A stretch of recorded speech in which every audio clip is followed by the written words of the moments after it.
जोगिया बाबा, डरावनी कहानियां। भूत, ये शब्द ही बड़ा अजीब और रोंगटे खड़े कर देने वाला है। पर सभी भूत अनिष्ट करने वाले नहीं होते, कुछ साधु स्वभाव के भी होते हैं। मतलब अच्छा आदमी अगर मरने के बाद भूत बनता है तो उसके काम अच्छे ही होते हैं, पर कभी कभी भूत का अच्छा या बुरा बनना इस बात पर भी निर्भर करता है कि वो किन परिस्थितियों में मरा। मतलब अगर बहुत ही अच्छा आदमी है पर किसी शत्रुतावश कोई उसे जानबूझकर मार देता है तो उस व्यक्ति के भूत बनने के बाद आप उससे अच्छाई की उम्मीद नहीं कर सकते, पर हो सकता है कि वह अच्छा भी हो। आज मैं जो कहानी सुनाने जा रहा हूँ वह एक साधु स्वभाव के भूत की है। आज भी गांवों में एक प्रकार के भिखमंगा आते हैं जिन्हें जोगी इक्वल्स योगी कहा जाता है। ये लोग विशेषकर भगवा वस्त्र धारण करते हैं या लाल। इनके हाथों में सारंगी नामक बाजा रहता है जिसे ये लोग भीख मांगते समय बजाते रहते हैं। कुछ जोगी गाने में भी बहुत निपुण होते हैं और सारंगी बजाने के साथ ही साथ गाते भी हैं। ये जोगी अपने गीतों में राजा भर्तृहरि से संबंधित गीत गाते हैं। राजा भर्तृहरि के बारे में ये कहा जाता है कि वे एक बहुत ही अच्छे राजा थे और बाद में जोगी हो गए थे। जोगी के रूप में अलख निरंजन का उद्घोष करते हुए सर्वप्रथम वे भिक्षाटन के लिए अपने ही घर आए थे और अपनी मां के हाथ से भिक्षा लिए थे। दरअसल इन जोगियों के बारे में कहा जाता है कि जोगी बनने के बाद इन्हें सर्वप्रथम अपनी मां या पत्नी हो तो उससे भिक्षा लेनी पड़ती है और भिक्षा लेते समय इनकी पहचान छिपी होनी चाहिए, तभी ये सच्चे जोगी साबित होंगे। इन जोगियों के भिक्षाटन का तरीका भी अलग अलग होता है। कुछ जोगी सारंगी बजाते हुए गांव में प्रवेश करते हैं और घर घर जाकर जो कुछ भी अन्न पैसा मिलता है ले लेते हैं, पर कुछ जोगी एक महीने तक किसी गांव का फेरी लगाते हैं। इस फेरी के दौरान वह जोगी सारंगी बजाते और गाते हुए पूरे गांव में दिन में एक बार घूम जाता है।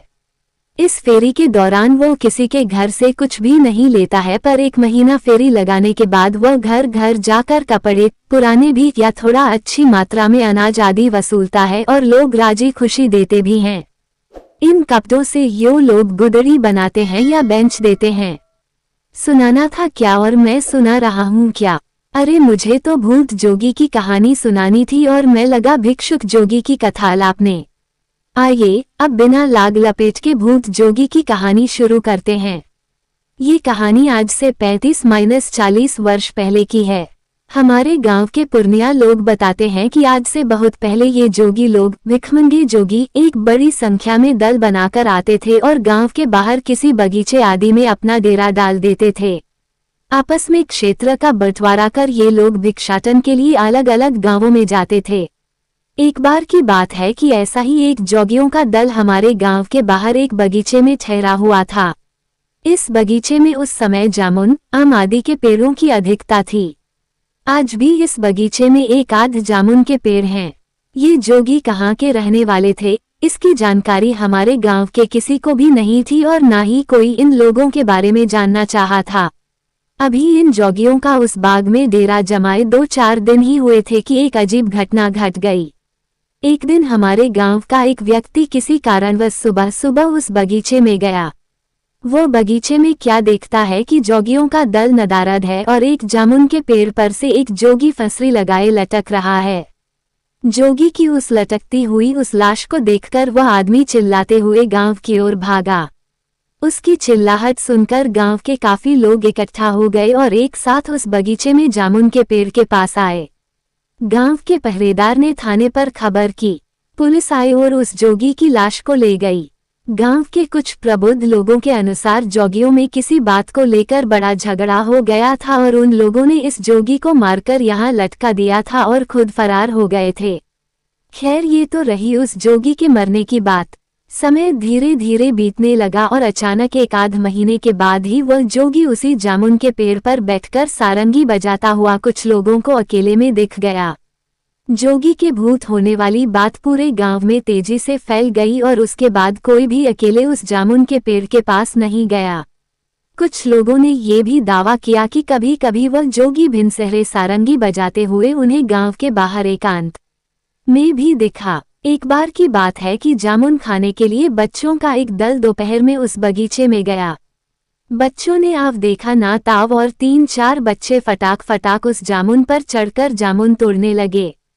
कुछ बच्चे नीचे खड़े होकर ही झटा लकड़ी का छोटा डंडा और ढेले ईंट मिट्टी का टुकड़े से मार मार कर जामुन तोड़ने लगे। बच्चों का जामुन तोड़ने का ये सिलसिला अभी शुरू ही था कि नीचे खड़े एक बच्चे को जामुन के उस पेड़ की एक ऊपरी डाल पर एक जोगी बैठा हुआ दिखाई दिया। उस जोगी को देखते ही उस बच्चे की चीख निकल गई। अब नीचे खड़े और बच्चे भी उस जोगी को देख लिए थे। पेड़ पर चढ़े बच्चों की नज़र जब उस जोगी पर पड़ी तो उनको सांप सूंघ गया और वे हड़बड़ाहट में नीचे उतरने लगे।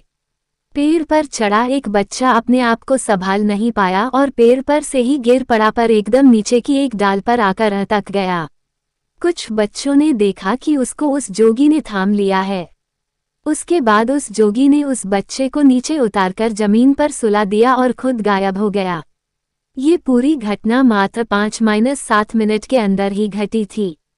सभी बच्चों ने अब जोर जोर से रोना भी शुरू कर दिया था और कुछ गांव की ओर भी भाग गए थे। अब गांव के कुछ बड़े लोग भी लाठी भाला आदि लेकर उस जामुन के पेड़ के पास आ गए थे। उस बच्चे को बेहोशी हालत में उठाकर घर लाया गया। 2-3 घंटे के बाद वो पूरी तरह से ठीक हो गया था।